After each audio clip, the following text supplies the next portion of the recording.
Bienvenidos a su canal Doctrina Católica Tradicional. Muchas gracias por escuchar y por sus amables comentarios. Por favor, no olvide darle like o me gusta al video para que esta plataforma lo pueda recomendar a más personas. Comenzamos con nuestras oraciones. Pater noster, qui es in celis, sanctificetur nomen tuum, adveniat regnum tuum, fiat voluntas tua, sicut in cielo et in terra. Panem nostrum quotidianum da nobis hodie, et dimite nobis debita nostra, sicut et nos dimittimus debitoribus nostris, et ne nos inducas in tentationem, sed libera nos a malo. Amén. Ave María, gratia plena, Dominus tecum, benedicta tu in mulieribus, et benedictus fructus ventris tui, Iesus. Sancta Maria, Mater Dei, ora pro nobis peccatoribus, nunc et in hora mortis nostre. Amén. Sancte Micael Arcángele, defendenos in prelio, contra nequitiam et insidias diaboli est oppressidium, imperet illi Deus, supplices deprecamur. Tuque princes milicia celestis, Satanam aliosque spiritus malignos, qui ad perditionem animarum pervagantur in mundo. Divina virtute, in infernum detrude. Amén. Cor Iesus sacratitium, miserere nobis. Cor Iesus sacratitium, miserere nobis. Cor Iesus sacratitium, miserere nobis. El resto fiel. Es un tema de Germán Massuelo Leitón. Recuerdo muy bien que al filo del siglo pasado, varios escándalos sacudieron la fe de muchos católicos. Hace poco me llegó un correo electrónico en el que un lector se muestra tremendamente escandalizado, hundido, según expresión suya, por la continuidad de esos escándalos hechos que afectan sin lugar a dudas al conjunto de la Iglesia, en virtud del dogma de la comunión de los santos. Primero, la Iglesia tiene mucho de divino y mucho de humano. Y en este campo humano es fácil que se den escándalos, abandonos y decisiones lamentables, debidos a la frágil naturaleza humana. He dicho que la Iglesia tiene de divino todo lo que remonta a Jesús. Por tanto, es divina su doctrina, la manera de honrar a Dios, los sacramentos que administra, su organización. Todo ello es verdadero, hermoso, noble, santo, inmutable. La mano destructora del hombre no puede tocar nada de esto. El polvo de los siglos no puede cubrirlo. El hábito nefasto de las revoluciones no puede destruirlo. Pero la Iglesia tiene también su elemento humano. Jesús no eligió a los ángeles del cielo para sucesores en su misión. Libre y voluntariamente escogió un grupo de hombres que llevaba en sí las propiedades buenas y malas que aquella raza judía. De todos los pueblos, escoge para sacerdotes un grupo de hombres que tienen las virtudes y los defectos de su raza, de su época, de su familia. Aún vivía Jesús en el mundo cuando aparecieron las primeras manchas en la Iglesia. De entre millones de hombres, Cristo eligió 12 para que fueran sus apóstoles, y de ellos uno fue traidor. Otro, precisamente, el que iba a recibir el supremo poder de la Iglesia, en los momentos difíciles y decisivos, abandonó la bandera, huyendo cobardemente. Fue Pedro. Si hubo escándalos y tropiezos en la Iglesia, cuando el Hijo de Dios estaba todavía de manera visible en la Iglesia, ¿por qué maravillarnos de que los haya habido también más tarde en el decurso de la historia y de que los haya todavía aún? Y si el Hijo de Dios no desechó a Pedro por haber tropezado, es lícito que el hombre moderno falle y condene con suficiencia farisaica a la Iglesia, cuando en algunos de sus ministros se notan los tristes rasgos de la naturaleza humana. Los escándalos de algunos prelados y fieles católicos son precisamente un valioso argumento a favor de la santidad de la Iglesia, ya que dichos abandonos dan a entender que las exigencias de la Iglesia siguen siendo muy altas, sublimes, y que muchos cristianos, a pesar de su buena voluntad, son demasiado débiles en su naturaleza para cumplir adecuadamente el ideal de la Iglesia, ante lo cual uno tiene que recordar lo que Jesús decía a sus oyentes, refiriéndose precisamente a los sacerdotes de Israel y de su tiempo. Y cito: haced lo que ellos os enseñan, pero no les imites en su conducta. Pero hay muchos que, olvidando esas palabras del Señor, también que se escandalizan de que se denuncien los pecados de la Iglesia, también olvidando que a lo largo de la historia de la Iglesia, muchos santos canonizados los denunciaron. A veces el lenguaje era fuerte, inusual en nuestros días, como cuando Santa Brígida no vacilaba en denunciar a un papa relajado con términos, entre comillas, como asesino de almas, más injusto que Pilatos y más cruel que Judas. Punto número 2. Desde sus inicios, la Iglesia de Cristo siempre tuvo que enfrentar a sus enemigos, que desde las esferas del poder temporal y desde sociedades fundadas en el misterio han buscado su aniquilación. Es el misterio de la iniquidad, explica San Pablo, que sirviéndose normalmente del impío, es decir, de aquellos hombres que se prestan a ser sus secuaces e instrumentos de su acción en la historia, y que opera a la sombra para obstruir y destruir la obra del Señor. En su carta a los Efesios lo dice de una manera más explícita.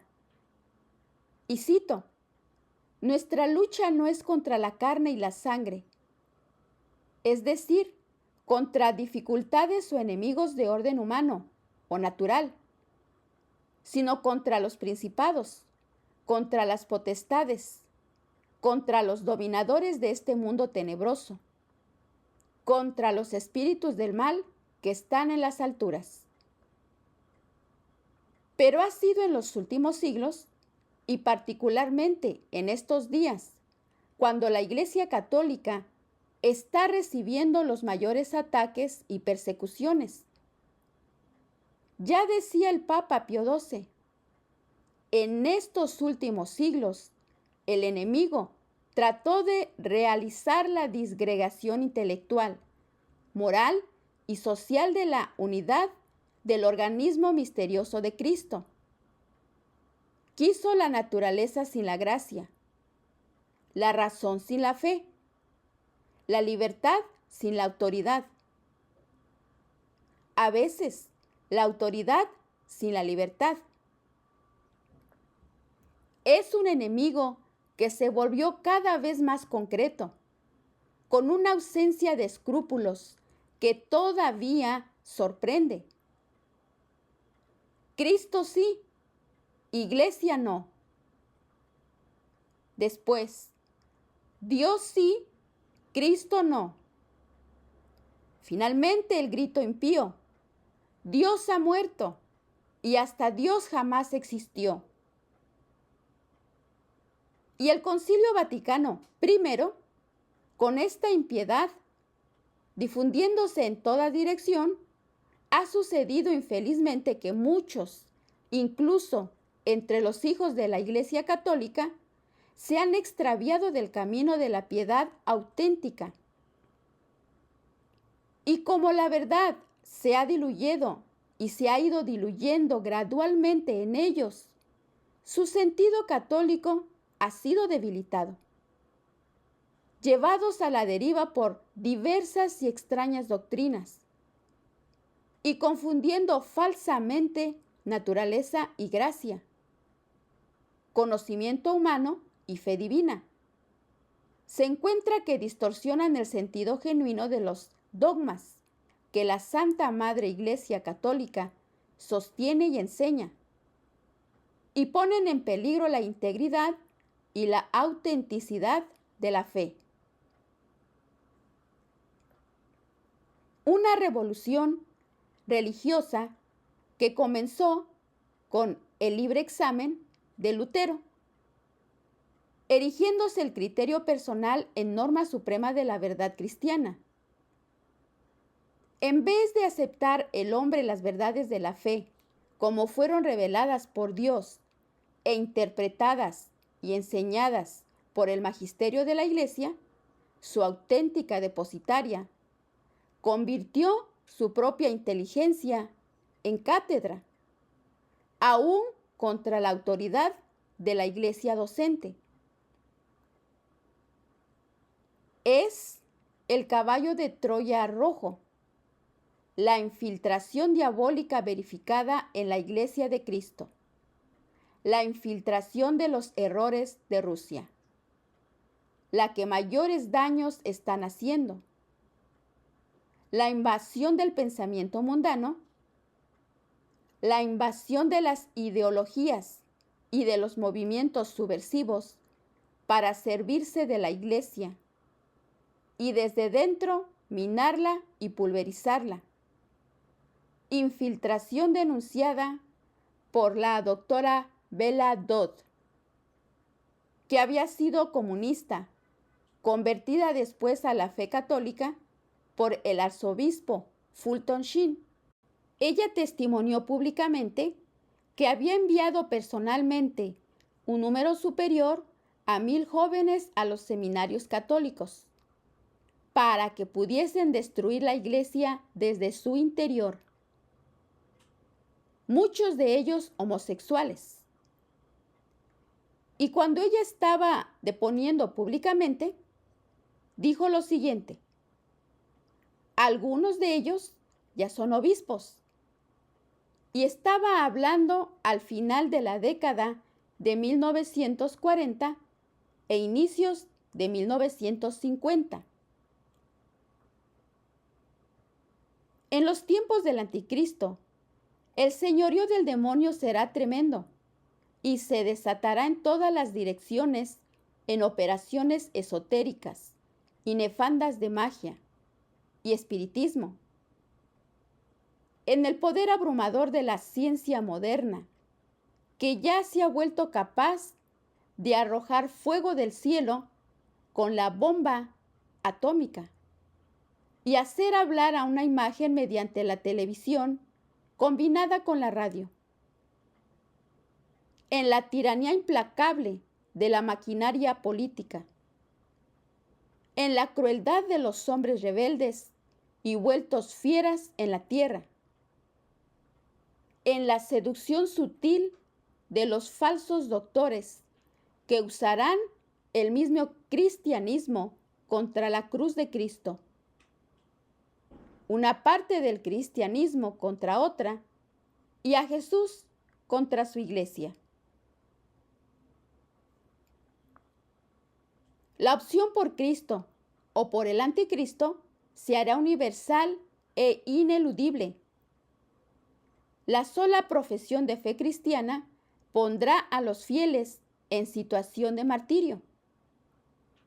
El poder político más totalitario y universal que haya existido, revestido de religiosidad falsa, hostigará a los fieles, persiguiéndolos a sangre y fuego.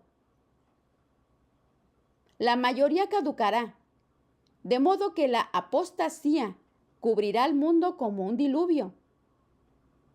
Bien decía San Pablo, que Cristo, si volviera, pero primero tiene que venir la apostasía.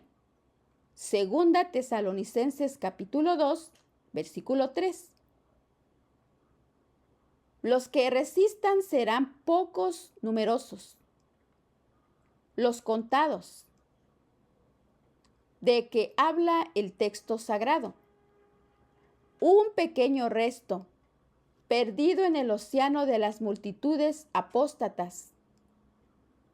Esos pocos no podrán comprar ni vender, ni circular, ni dirigirse a los demás a través de los medios de comunicación, ahora en manos del poder político. Cualquier intento de inmigración se tornará impensable, ya que el mundo entero será una inmensa cárcel, sin escape posible. Solo quedará refugiarse en el desierto. Apocalipsis capítulo 12, versículo 14. Punto número 3. El resto fiel, el pequeño resto. Ante la revolución y la decadencia, debe llegar sin duda la reacción del pueblo de Dios, como nos demuestra el Antiguo Testamento. El pueblo elegido tuvo graves crisis, sobre todo en las épocas de sus exilios en Egipto y en Babilonia. Pero Dios siempre reservó un resto que fue la semilla fecunda de nuevas levas, que se elevaron cada vez más en alto. Uno de los más interesantes profetas inspirados es Amós, de extracción campesina, pobre voluntario. Su argumento es: Dios quiere salvar a su pueblo que se resiste a la invitación del cielo, y será castigado por Yahvé como lo merece su obstinación. Mas en la profecía de Amós surge la realidad del resto de Israel, es decir, una parte sana que obedecerá al Señor y quedará unida a Él como un íntimo amigo de quien recibirá toda clase de dones. En una época en la que se critica la ruina de la religión, aún de los cristianos, por la cantidad de malos observantes, parecidos a los contemporáneos de Amós, se subraya que también existe una buena porción de cristianos rectos, sinceros con Dios, dispuestos a cumplir sus órdenes, anhelantes de dar satisfacción a su Creador. En medio del inmenso duelo de Israel por los castigos recibidos de su Dios, hay una fulguración de esperanza, como un rayo consolador que ilumina las tinieblas. Afirma el profeta Amós lo siguiente: buscad el bien y no el mal, para que tengáis vida, y así Yahvé de los ejércitos estará con vosotros, como lo decís. Aborreced el mal y amad el bien, y restableced la justicia en el foro. Quizá Yahvé, el Dios de los ejércitos, se apiade del resto de José. Todo el Antiguo Testamento es una abierta lucha entre Dios, que desea ser un auténtico padre para su pueblo escogido, y la miseria de los israelitas, que desobedecen a Dios y lo desprecian públicamente. Pero sobre la bondad de Dios que vela a su pueblo, siempre vela la providencia de Dios, que conserva un resto entre la miseria humana, un resto de su pueblo fiel, como un almácigo donde se conservan las excelentes semillas, con las que una vez más poblará a su pueblo. Isaías desarrolla la idea del resto tras un espantoso castigo que se actuaría en el pueblo de Israel. Afirma Isaías lo siguiente: aquel día, el brote de Jacob será ornamento y gloria de los salvados de Israel. A los que queden de Sión y al resto de Israel se les llamará santos, pues el mismo Señor escribió sus nombres para que tengan vida en Jerusalén. Igual hoy, mientras millones de malos cristianos, desobedientes, traidores, desagradecidos, vivirán voluntariamente dando la espalda a Dios, Yahvé suscita en la iglesia un resto que se mantendrá fiel y fortalecerá la iglesia a pesar de los ataques de propios y extraños. Este glorioso y eficaz resto nunca faltará junto a Yahvé. De nuevo florecerá la profecía de Isaías, como 700 años antes de Cristo. El profeta contempla el numeroso pueblo escogido, que será castigado por sus pecados. Disminuirá trágicamente, pero no desaparecerá del todo, y luego restaurará sus antiguas grandezas. Fijémonos en la crisis del momento actual, verdaderamente espeluznante. Y sobre ese fondo, escuchemos a Isaías que dice lo siguiente: un resto volverá, un resto de Jacob se volverá hacia el Dios fuerte, porque aunque fuera tu pueblo, oh Israel, como la arena del mar, solo un resto volverá. Su destrucción está decidida, para que quede bien clara la justicia, pues el Señor Yahvé de los ejércitos llevará a cabo en todo el país el exterminio que ha resuelto hacer. Los que permanecerán fieles serán los que no se ensuciaron con mujeres, es decir, con la mujer, la ramera, hombres limpios en cuya boca no se encontró mentira. Los primeros mártires debieron luchar contra los emperadores, los últimos contra el mismo Satanás. Por eso serán mártires mayores. Ni siquiera serán reconocidos como mártires, agrega San Agustín, ya que se los condenará como delincuentes ante las multitudes, víctimas de la propaganda. La llamada opinión pública estará en favor de esta persecución. Dios ha de purificar, como el oro en el crisol, antes, aún a los elegidos, hasta que se aprendan la virtud de la humildad y llamen de corazón la pobreza. En la Virgen Madre de Dios, hombre, y de los nuevos hijos de Dios, se dio el principio o primera etapa de la última prueba de la fe divina y cristiana. Al mismo tiempo de la Iglesia contemporánea, confirmar los dogmas marianos que la presentan en el misterio refulgente, en su luz de luna, iluminándolos con el fulgor del sol, para una de las señales del final de los tiempos, concedidos al mundo para su conversión. Un resto mariano, una familia mariana que debe mantenerse fiel. El triunfo del Inmaculado Corazón de María es el de reunir los corazones humanos, abandonados a Jesús y consagrados a María.